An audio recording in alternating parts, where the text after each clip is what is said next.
Yo, alam niyo ba mga katormo, may pupuntahan tayo ngayon. Lugar na kung saan hindi ka mahihirapan sa daahan. Dito lang to sa lugar namin sa may West Fairview. At saktong-sakto tong ating video. Habang pinapakita ko sa inyo yung daan, isamahan niyo rin ako mag-deliver ng kangkong chips ko.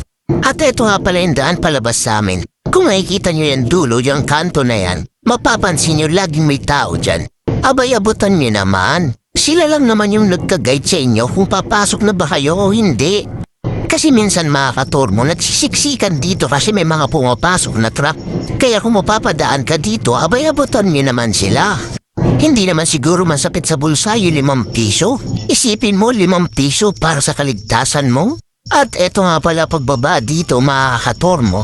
Mapapansin niyo dyan sa may bandang dyan yung kanan na yan, abay mag-ingat kayo dyan. Baka mamali kayo ng daan, lumusot kayo. Abay kawawa naman ang mugs mo, baka mag-8-8. Lalo na sa mga delivery riders natin na laging dumadaan dyan.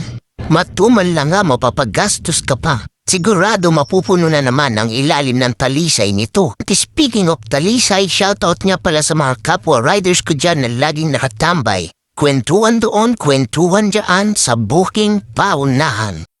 Pag malayo, bigayan. At lagi nga pala kayong magbaon ng tubig nyo. Grabe na yung init, parang training sa impyerno. At eto, ikat na natin ang video para makarating tayo sa pupuntahan ko. At eto, malapit na pala tayo. Andito tayo ngayon sa Magnolia Street, kakanan na tayo dito. At pansin nyo, maganda ang kalsada dito, safe na safe ang itlog mo.